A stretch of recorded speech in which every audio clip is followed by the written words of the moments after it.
Hello, good morning, welcome to Nilakshi classes. मैं Ajay, Neelakshi classes इस परिवार में आपका हार्दिक स्वागत करता हूं।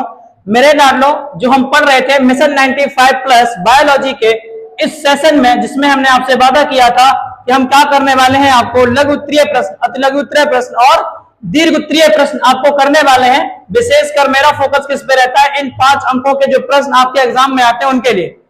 मैं ये चैप्टर नंबर 2 को कंप्लीट कर रहा हूं और इस चैप्टर नंबर 2 में हमने आपको पहले से ऑलरेडी 3 वीडियो दे दी है मेरे लाडो। ये आपका चौथा सेशन रहेगा, 4th वीडियो है। जिन बच्चों ने अभी उन लेक्चर्स को नहीं देखा है, कृपया करके पहले आप उन लेक्चर्स को देख लें। मुझे लगता है कि ज्यादा बेहतर समझ में आएगा आज का लेक्चर। लेकिन आज के लेक्चर में मैं बात करने वाला हूं एक ऐसा क्वेश्चन, एक ऐसा 100% आपके एग्जाम में छपने वाला क्वेश्चन मेरे लाडो, जो कितने नंबर का आता है, तकरीबन 5 से 6 नंबर का। तो मैं ये कहता हूं, ईयरफोन लगाओ, पूरी शिद्दत के साथ, पूरी मेहनत के साथ जुट जाओ। सिर्फ यहां ध्यान रखना, केवल 10 से 15 मिनट हम आपके लेंगे, आपको देके जाएंगे बायोलॉजी के पूरे 6 अंक। चलिए शुरू करते हैं बिना वक्त गवाए आज के इस सेशन को और देखते हैं हम क्या लेके आए आपके लिए। अगर मैं इतना कह रहा हूं तो जाहिर सी बात है कुछ अच्छा ही लेकर आया होऊंगा आपके लिए मेरे लाडलो।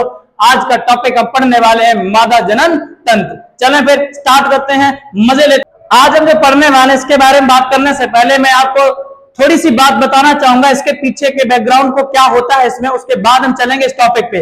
चलिए थोड़ा सा हम पीछे चलते हैं और आपको समझाते हैं कि कैसे क्या होता है एक मादा के अंदर। मेरे लाडलो, मैं बात करूंगा किसकी, मादा की। ये मादा मेरे लाडलो जो तकरीबन कितने साल की है, कहना सर ये 11 साल से लेकर 13 साल के बीच की बालिका है।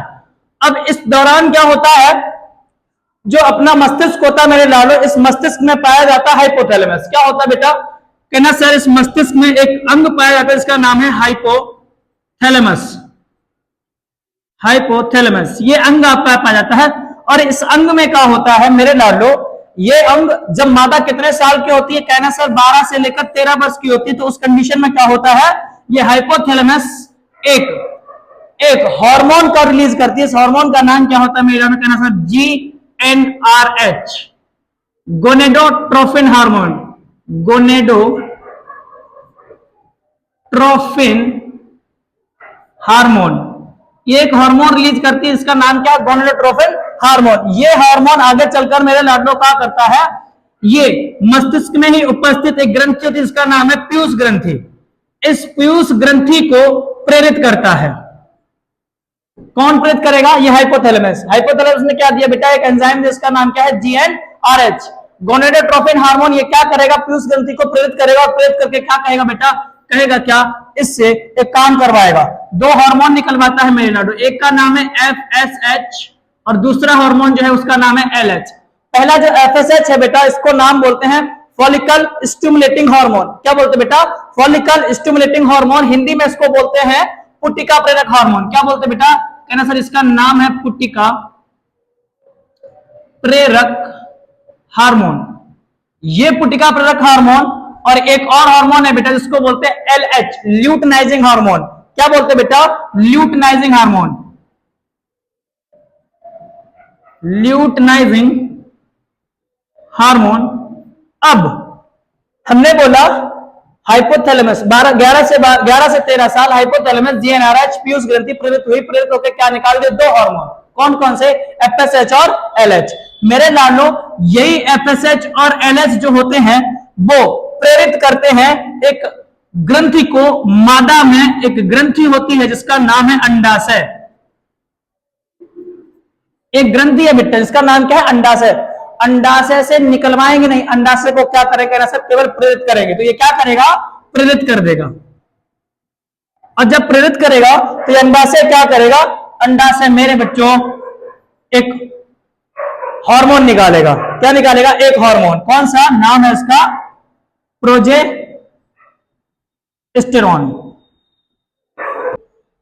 एक हार्मोन निकालता बेटा, नाम क्या है इसका, प्रोजेस्टेरॉन। अब ये प्रोजेस्टेरॉन क्या करेगा, ये प्रोजेस्टेरॉन मेरे लाडलो मादा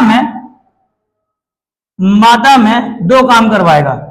एक करवाएगा गौड़ लैंगिक परिवर्तन, मादा में कौन से परिवर्तन करेगा बेटा? गौड़ लैंगिक परिवर्तन। कौन करता है? ये प्रोस्टेरोन कराता है। कहां से निकला? कहना सर अंडाशय। अंडाशय से कहां आया था भैया? कहना सर एफएसएच एलएच आए थे, प्यूस ग्रंथि उनने प्रेरित किया था। उनके प्रेर से एक अंडाशय ग्रंथि वो प्रेरित हुई, प्रेरित होकर क्या निकाल गया? प्रोस्टेरोन। प्रोस्टेरोन ने क्या कर दिया? कहना सर उसने मादा में कौन से परिवर्तन लाए हैं? गौड़ लैंगिक परिवर्तन। अच्छा, कौन से होते हैं मेरे लाडलो ये गौड़ लैंगिक परिवर्तन? तो मैं नाम बता दूं। पहला काम मेरे बच्चों, गौड़ लैंगिक परिवर्तन का सबसे मुख्य काम है मेरे लाडलो क्या?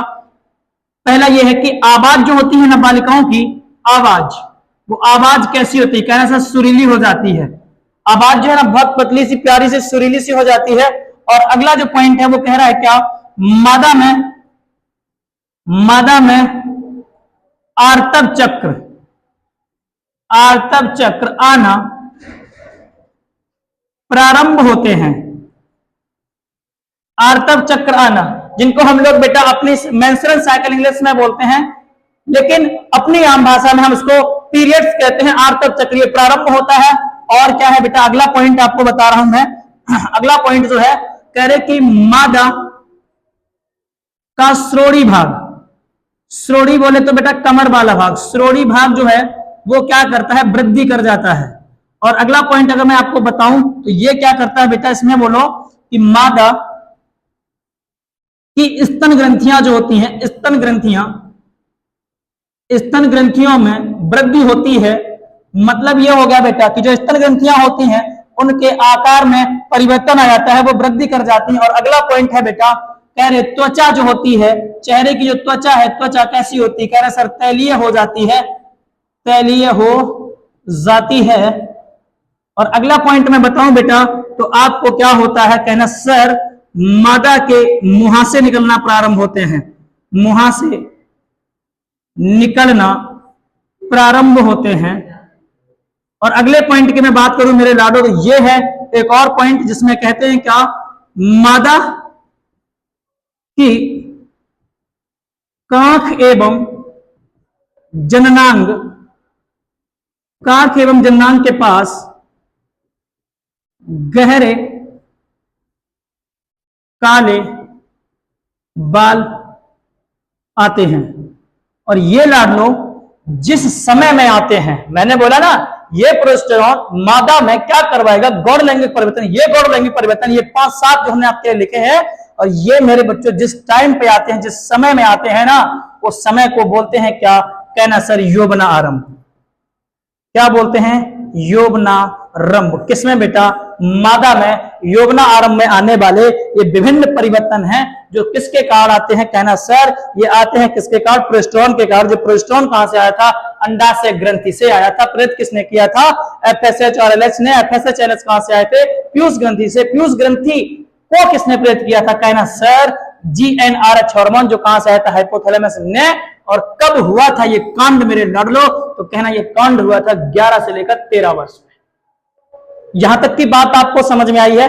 अब मैं करने वाला हूं मादा जनन तंत्र की बात, जो आज का टॉपिक हम आपके लिए लेके आए। देखो मेरे लाडलो, अब मादा जनन जो तंत्र होता है, ये मादा जनन तंत्र को मैं मुख्यतः 2 भागों में बांट देता हूं।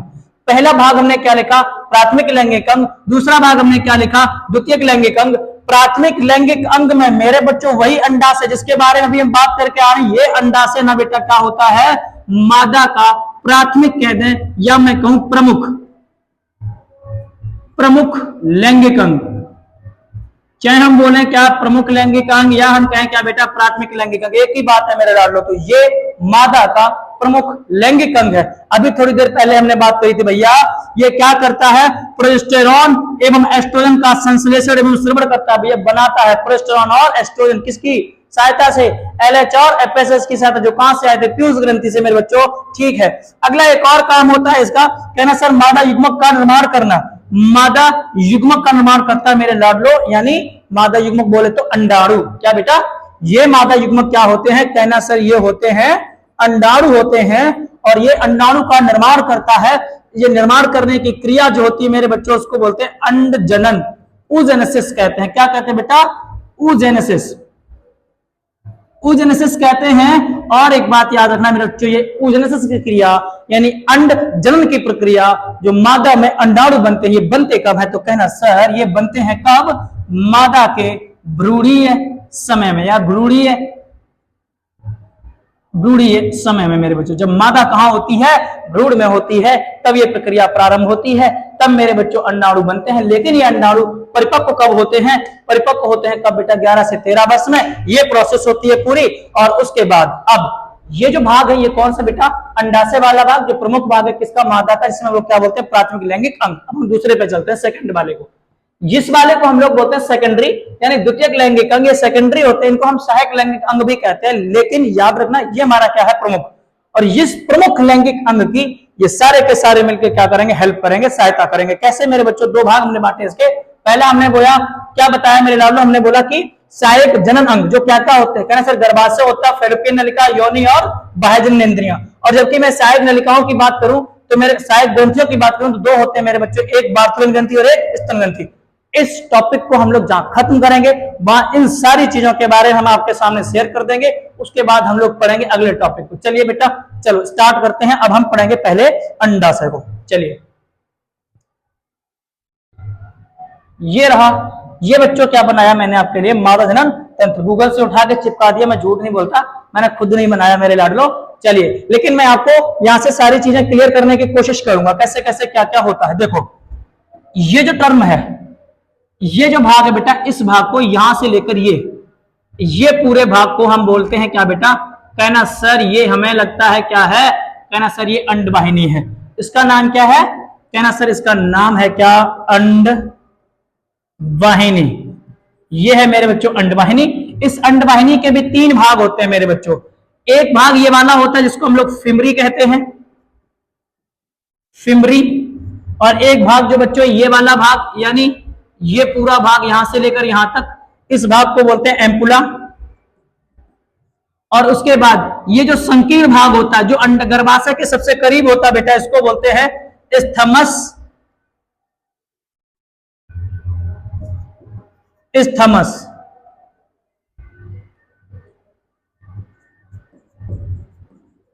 स्थमस। ये मेरे बच्चों तीन पार्ट है, इसको हम लोग संकीर्ण भाग भी कहते हैं। संकीर्ण भाग ये है मेरे बच्चों क्या? आपकी अंडवाहिनी। और ये अंडवाहिनी के मुख्य कितने भाग होते हैं? सर तीन भाग होते हैं। कौन कौन से? फिमरी होता पहला, एम्पुला और स्थमस। ये तीन भाग है किसके बेटा? कह सर अंडवाहिनी के। देखो यहां पर लिखा भी गया है, स्थमस है, एम्पुला है, कीपक।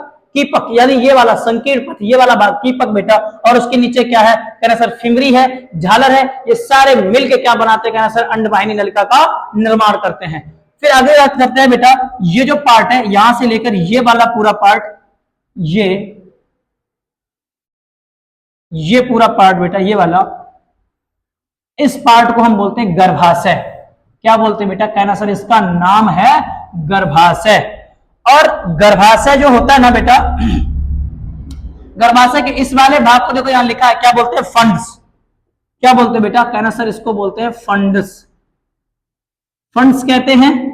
और यहां से लेकर ये पूरा भाग जो होता है इसको बोलते हैं काय।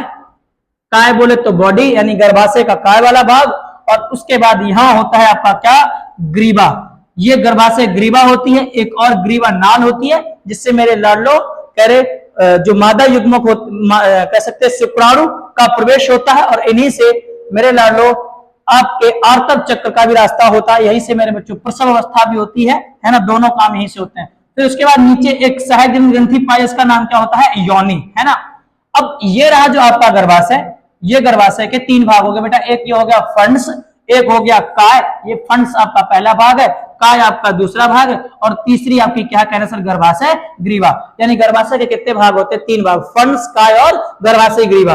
उसके बाद में अगर बात करूं मेरे लाडलो, तो इस गर्भाशय ग्रीवा की कुल तीन परतें होती हैं। कुल एक परत ये दिख रही है, ये टेढ़ी मेढ़ी बेटा, एक ये परत है आपकी। और उसके बाद दूसरी ये मोटी सी परत दिख रही है, ये वाली, ये सेकंड परत है। और एक सबसे बाहर लेयर है मेरे बच्चों, ये वाली। तो गर्भाशय ग्रीवा की कुल कितनी परतें होती? कहना सर तीन परतें। सबसे बाहर जो होती है, सबसे बाहर, उसको क्या बोलते हैं? कहना सर उसको बोलते हैं परिगर्भाशय स्तर। यानी ये वाली जो परत है इसको क्या बोलते हैं? कहना सर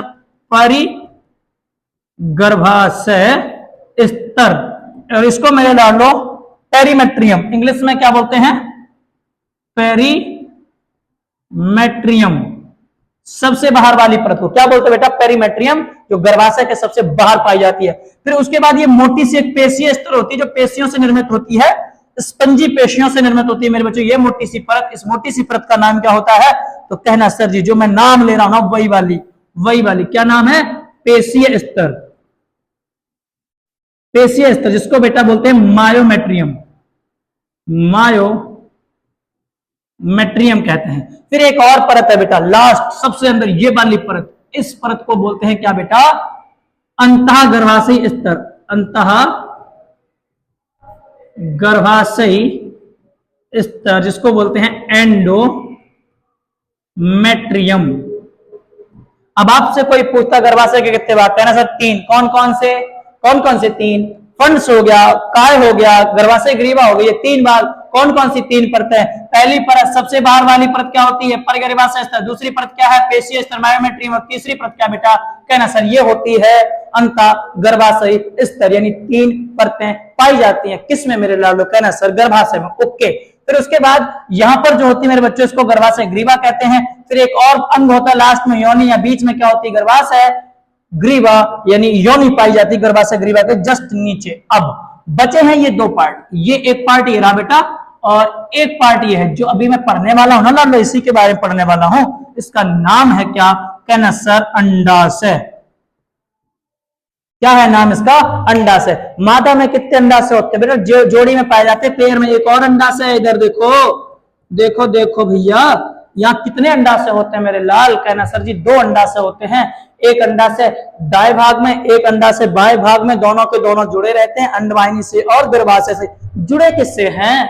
तो कहना सर जी ये अंडाशय जो होते हैं ना वो गर्भाशय से जुड़े हैं किसके माध्यम से? कहना सर जी ये जुड़े हैं स्नायु के माध्यम से। आशा करते हैं ये बात आपको समझ में आ रही होगी मेरे लाडो। स्क्रीनशॉट ले लो, फिर हम चलते हैं अपने अगले टॉपिक पे। चलिए, आहा, जो बात हमने बोली है उस बात में जो भी चीजें हैं बेटा उनके बारे में देखो यार लिखा है हमने। पहला प्राथमिक लैंगिक क्या होता है? कहना सर अंडाशय होती है, इसको ओवरी कहते हैं। और इसके बाद पहला स्थिति कहाँ होती है? ये पाए कहाँ जाते हैं? तो कहना सर उदर गुहा के नीचे दोनों ओर स्थित। उदर गुहा क्या होती है बेटा? ये पेट के नीचे वाला भाग जो होता उदर गुहा होता। इस उदर गुहा के नीचे दोनों ओर स्थित होता है क्या? अंडाशय। जस्ट मैंने अभी बताया बेटा, ये देखो ना इधर दोनों ओर स्थित, एक ये रहा और एक ये रहा, दोनों ओर स्थित है बेटा। तो अंडाशय कहाँ होता है? दोनों ओर स्थित होता है। गर्भाशय से सटा भी रहता है, उदर गुहा में पाया जाता बेटा। एक जोड़ी होते कितने? एक जोड़ी पेयर में, पेयर का मतलब 2, यानी संख्या में कितने होते बेटा? 2। आकार कैसा होता? बिल्कुल छोटा सा होता, बादाम की तरह, है ना बेटा। कितना छोटा होता? कहना सर 2 से लेकर 4 सेंटीमीटर। जितना बड़ा बादाम होता लगभग उतना ही 2 से 4 सेंटीमीटर लंबा ही बेटा क्या होता है? कहना सर अंडाशय होता है। और आगे क्या लिखा? कह श्रोणि क्षेत्र में गर्भाशय से स्नायु यानी लिगामेंट के द्वारा जुड़े होते हैं मेरे बच्चों। ये जो हमने आपको बताया था अभी, ये देखो मैंने बोला था ये जो है ना गर्भाशय से ये जुड़ा है यहां से। बोलो हाँ ना? कह रहे सर जी हाँ दिख तो रहा है पर कम दिख रहा है। अब देखो ये जुड़ा ना यहाँ पे, इसको बोलते हैं क्या? कहना सर इसको बोलते हैं स्नायु। स्नायु को इंग्लिश में क्या बोलते हैं? लिगामेंट। यानी लिगामेंट के द्वारा ये गर्भाशय से जुड़ा रहता है। चले आगे, ये स्क्रीनशॉट चिपकाओ बच्चों, फिर चलते हैं आगे। चलो ये देखो, हा आ गई अंडाशय की संरचना मेरे लाडलो। फटाफट सुन लेते हैं इसके बारे में। हालांकि हम अंडाशय को बहुत विस्तृत, बहुत खोल के पढ़ने वाले हैं। कब? जब हम पढ़ाएंगे आपको अंड जनन, तब, है ना। अभी फिलहाल क्या करना है, बात कर लो फटाफट। हमें जस्ट देखो क्या है मेरे बच्चों, ये है आपका पूरा अंडाशय। इस अंडाशय के सबसे बाहर ये जो आंतरिक परत होती है, अंडाशय की आंतरिक परत होती है बेटा, उसको बोलते हैं जननिक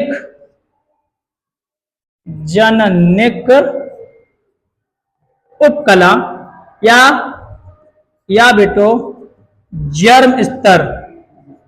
ये है आपका क्या? अंडाशय की आंतरिक परत, जिसको क्या बोलते हैं? जननिक उपकला या फिर जर्म स्तर। और इसी में मेरे बच्चों इससे ही सटी कोशिकाएं पाती, जिसका नाम होता है अंड जनन कोशिका। अंड जनन कोशिका। अब सुनना, यही मेरे बच्चों अंडजनन कोशिकाएं जो होती हैं वो क्या होती हैं? कह रहे सर जी वही कोशिकाएं बनाती हैं आपकी क्या प्राथमिक पुटिका। मेरे लाडलो अंजनन कोशिका है, इससे ही बनती है क्या प्राथमिक पुटिका।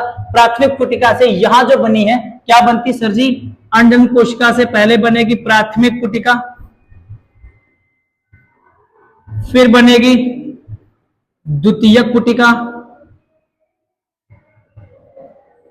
और फिर बनेगी बेटा तृतीयक पुटिका। तृतीयक पुटिका मेरे लाडलो प्राथमिक पुटिका, द्वितीयक पुटिका, तृतीयक पुटिका कब बनती है। कह रहा सर अंड जनन होता है ना, तो भैया जो अंड जननी कोशिका होती है उस अंड जननी कोशिका से प्राथमिक पुटिका, द्वितीय पुटिका और तृतीय पुटिका का क्या होता है निर्माण होता है। यही तृतीय पुटिका मेरे बच्चों परिवर्धन कर बनाती है क्या एक परिपक्व पुटिका। परिपक्व पुटिका जिसका नाम क्या होता है, इसका नाम होता है मेरे लाडलो ग्राफियन पुटिका। क्या होता है ग्राफियन पुटिका। ये आपको दिख रही होगी बेटा, ये देखो मैं लाल कर दे रहा हूं इसको पूरा, ये है आपके प्राथमिक पुटिका। फिर ये आपको दिख रही है क्या है द्वितीयक पुटिका। फिर द्वितीयक पुटिका से क्या बन गई, कहना सर तृतीयक पुटिका। तृतीयक पुटिका से क्या बन गया सर जी ग्राफीय पुटिका। यही ग्राफीय पुटिका होती है क्या बेटा परिपक्व पुटिका। यही परिपक्व पुटिका मेरे लाडलो क्या होती है टूट जाती है। क्या होती है टूट जाती है। टूटती कब है, ये देखो यहां पर हमने तोड़ दी है क्या, कहना सर जी ग्राफीय पुटिका। तोड़ता कौन है LH हार्मोन। कौन तोड़ेगा बेटा, कहना सर जी LH हार्मोन, ल्यूटिनाइजिंग हार्मोन इसको तोड़ देता है। और जब आपकी ये ग्राफियन पुटिका टूटती है तो मेरे लाडलो यहां से ये अंडक बाहर आते हैं जिनका नाम होता है द्वितीयक अंडक। क्या नाम है बेटा द्वितीयक अंडक होता है। ये द्वितीयक अंडक इस ग्राफियन पुटिका से टूटकर बाहर निकल आता है और बाहर निकल आता है यही होता है क्या, कहना सर जी ये होता है क्या अंडाणु। अंडाणु बोले तो मादा युग्मक। क्या बेटा मादा युग्मक होता है। तो ये अंडाशय क्या करता है मादा युग्मक का निर्माण करता है। अंडजननी कोशिका होती हैं, प्राथमिक पुटिका बनती हैं, द्वितीयक पुटिका बनती है, तृतीयक पुटिका बनती है, ग्राफियन पुटिका बनती है। यही ग्राफियन पुटिका LH हार्मोन द्वारा तोड़ी जाती है और तोड़कर मेरे बच्चों वहां से क्या होता है, कहना सर अंडाणु बाहर आता है। अब सुनना जरा एक और इंपॉर्टेंट, कह रहे सर इस टूटी हुई ग्राफियन पुटिका से इस अंडाणु के बाहर आने की प्रक्रिया को, जो टूटी ग्राफियन पुटिका ना बेटा उससे क्या आया बाहर अंडाणु, और इस टूटी हुई पुटिका से ग्राफियन पुटिका से अंडाणु के बाहर आने की प्रक्रिया को कहते हैं अंडोत्सर्ग। Most most most most important है मेरे लाडो, सुन लो याद रख लो समझ लो। मैंने क्या बोला, ये ग्राफियन पुटिका टूटेगी तो क्या आएगा द्वितीय अंडक बाहर, द्वितीय अंडक बोले तो अंडाणु, और ये अंडाणु जो मेरे बच्चों बाहर आता है ना, इसको बाहर आने की प्रक्रिया को क्या कहते हैं, कहना सर अंडोत्सर्ग कहते हैं। क्या बोलते हैं बेटा अंडोत्सर्ग। सिंपल सी बात, अंडोत्सर्ग में अंडाणु बाहर आएगा इसको, जिसका क्या नाम बेटा मादा युग्मक। फिर ये जो टूटी हुई पुटिका होती है ना बेटा, ये वाली टूटी पुटिका, ये टूटी हुई पुटिका होती है ना बेटा, ये बनाती है क्या, है ना सर जी ये क्या बनाती होगी, ये बनाती है पीत पिंड। क्या बनाती है बेटा, कहना सर जी ये बनाती है क्या पीत पिंड बनाती है। ठीक है, ये देखो लिखा है कॉर्पस ल्यूटियम, हिंदी में बोलते हैं क्या पीत पिंड, इंग्लिश में क्या बोलते हैं कॉर्पस ल्यूटियम। ये निर्माण करती है किसका, कॉर्पस ल्यूटियम का। और इसके अंदर मेरे लाडलो ये हमारी होती हैं रुधिर वाहिनियां, रुधिर वाहिनियां मेरे लाडलो। इन जो आपका ये जो मैं आपको बता रहा हूं बेटा, इसके आसपास यहां पर गाढ़ा पदार्थ पाया जाता है अंडाशय के बाहर, सॉरी अंदर मेरे बच्चों, ऐसे गाढ़ा सा पदार्थ पाया जाता है। इस गाढ़े पदार्थ का नाम क्या होता है, इसका नाम होता है मेरे बच्चों बलकुट। क्या नाम होता है, कहना सर जी इसका नाम होता है बलकुट। और इस बलकुट में कोशिकाएं पाई जाती जिनका नाम है पीडिका कोशिका। इस बलकुट वाले भाग में क्या पाया जाता है? पीडिका कोशिका। मेरे बच्चों मध्य में, यहां पर ये वाला स्थान जो होता है इसको बोलते हैं मध्यांश। क्या बोलते हैं? मध्यांश, यानी बीच वाला भाग होता है।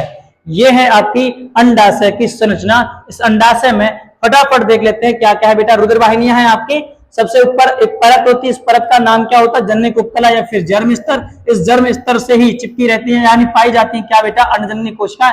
ये अंडजननी कोशिकाएं मेरे बच्चों समसूत्री विभाजन, अर्धसूत्री विभाजन क्या करती हैं बेटा? बनाने के क्या बनाती है? प्राथमिक पुटिका, द्वितीयक पुटिका, तृतीयक पुटिका। ये तृतीयक पुटिका जो होती है बेटा बदल जाती है किसमें? ग्राफीन पुटिका, जिसको परिपक्व पुटिका कहते हैं। इसके टूटने से, इसके फटने से मेरे बच्चों अंडाणु बाहर आते, इस क्रिया को क्या बोलते हैं? अंडोत्सर्ग। द्वितीयक अंडक यानी अंडाणु होते हैं ना, मादा युग्मक बाहर आ जाते हैं। टूटी हुई जो ग्राफीय पुटिका होती है वो किसका निर्माण करती है? सर पीतपिंड, जिसको कॉर्पस ल्यूटियम कहा जाता है। बहुत ही सिंपल सी बात।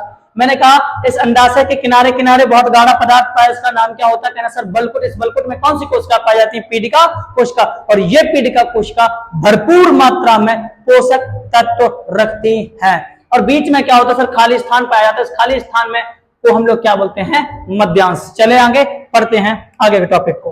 स्क्रीनशॉट चलिए। ओके चलो बेटा, अब देखो इसमें क्या लिखा है। देखो जो मैंने बोला लिखा कि नहीं। कह रहे अंडाशय की बाहरी परत को जननिक उपकला, जर्म स्तर, जननिक उपकला कहा जाता है। हमने बोला था, ये हो गया। कह रहे अंडाशय का भीतरी भाग पीडिका युक्त होता है। हमने कहा ना बेटा, ये देखो ये बीच वाला भाग है ना, इसमें कौन सी कोशिका है? पीडिका कोशिका। होता क्या है? बलकुट किनारे पर तो पीडिका कोशिकाएं होती है। कहां पर बेटा? मध्यांश वाले भाग में, है ना। तो देखो क्या लिखा है, भीतरी में पीडिका युक्त होता है जो बलकुट एवं मध्यांश को विभाजित करता है। बेटा हमने बोला ना, ये जो पीडिका कोशिकाएं हैं यहाँ पर पाई जाएंगी, ऐसे चारों तरफ पाई जाएंगी। और जो मध्यांश को अलग और बलकुट को अलग करेंगे। बलकुट कहाँ जाएगा? किनारे पर। मध्यांश कहाँ होता है? बीच में। मध्यांश और बलकुट के बीच में क्या होता है? पीडिका कोशिका होती है, यानी दोनों को डिवाइड करने का काम करती है। कौन? कह रहे बलकुट जो है ना, कह रहे बलकुट एवं मध्यांश को विभाजित करता है। कौन? कहना सर पीडिका कोशिका। कहाँ पाया जाता है? अंडाशय के भीतर। सिंपल सी बात। अगला पॉइंट हमने क्या बताया? हमने कहा कि अंडाशय के बलकुट वाले भाग में पुटिकाओं का परिवर्धन होता है। मैंने बताया ना बेटा, अंडाशय के बलकुट वाले भाग में क्या क्या बनता है? प्राथमिक पुटिका, द्वितीयक पुटिका, तृतीयक पुटिका, ग्राफीन पुटिका, सब बनता है ना। तो कह रहे सर जी क्या होता है? पुटिकाओं का परिवर्धन यानी पुटिकाओं का विकास होता है, जिससे मादा युग्मक यानी अंडाणु का क्या होता है? निर्माण। मेरे लाडो मैंने बताया ना, या देखो ना क्या हुआ? प्राथमिक पुटिका, द्वितीयक, तृतीयक, ग्राफियां सब बना ना बेटा, उससे मादा युग्मक यानी अंडाणु का निर्माण हुआ। अंडोत्सर्ग की क्रिया कहलाई। यही तो बताया मैंने मेरे बच्चों। अब अगला जो पॉइंट लिखा है ना, ये वाला पॉइंट क्या कह रहा है? कह रहा कि मादा युग्मक यानी अंडाणु का निर्माण एवं परिवर्धन, यानी मादा युग्मक का निर्माण किया ना आपके सामने मैंने बताया। तो और दूसरा काम स्टेरॉयड हार्मोन किसका? प्रोजेस्टेरॉन और एस्ट्रोजन का श्रवण करता है। यही प्रोजेस्टेरॉन जो होता है बेटा वो मादा में गौड़ लैंगिक परिवर्तन लाता है। मैंने स्टार्टिंग में आपको बताया था। ठीक है, आशा करते हैं मेरे लाडलो जो भी मैंने पढ़ाया आपको क्लियर हुआ होगा। यहां से मैंने आज की आपकी क्लास स्टार्ट करी थी, ये मैंने आपको पहले समझा दिया था। 11 से 13 वर्ष में क्या क्या परिवर्तन आते हैं, उसके बाद महाजनन तंत्र क्या होता है बेटा उसके बारे में डिस्कशन करा। फिर उसके बाद एक फिगर के माध्यम से मैंने बताया कि मादा जनन तंत्र में कौन कौन से भाग होते हैं। इन भागों के बारे में हम लोग अभी अगली वाली वीडियो में पढ़ने वाले हैं मेरे लाडलो, क्या ही टेंशन लेने का। और ये हमने बताया आपका जनन तंत्र के बारे में कि प्राथमिक लैंगिक अंग का क्या क्या आकार है, कैसा भाग है, इस प्रकार का पाया जाता है, इसमें क्या होता है, मैंने सारी चीजें आपको बता दी। और उसके बाद हमने इसके बताया कि भैया इसमें कौन कौन से पॉइंट हैं, क्या क्या इसका काम होता है। अब आगे क्या लिखा है मेरे लाडलो, टू बी कंटिन्यू, मतलब हम मिलेंगे एक और नए पार्ट में एक और जबरदस्त क्लास के साथ मेरे बच्चों। पार्ट नंबर 2 वेट करेंगे आप। तब तक के लिए इस वीडियो को सराहिए, शेयर करिए, सबके साथ शेयर कर देना मेरे लाडलो। मेरी मेहनत मुझ तक आनी चाहिए, मेरा हर एक शेयर, आपका हर एक शेयर, आपकी हर एक मेहनत मेरे लाडलो हमें मोटिवेशन देती है, ऊर्जा देती है हमको मेहनत से काम करने के लिए। मैं आपके लिए परमानेंट इसी तरीके से काम करता रहूंगा, आप भी मेरे लिए इतना करते रहेंगे। तब तक के लिए मिलते हैं हम लोग अगले पार्ट में, नेक्स्ट वीडियो में मजेदार टॉपिक के साथ। तब तक के लिए अपना ख्याल रखिए, मस्त रहिए, खूब एंजॉय करिए। जय हिंद, जय भारत मेरे लाडलो।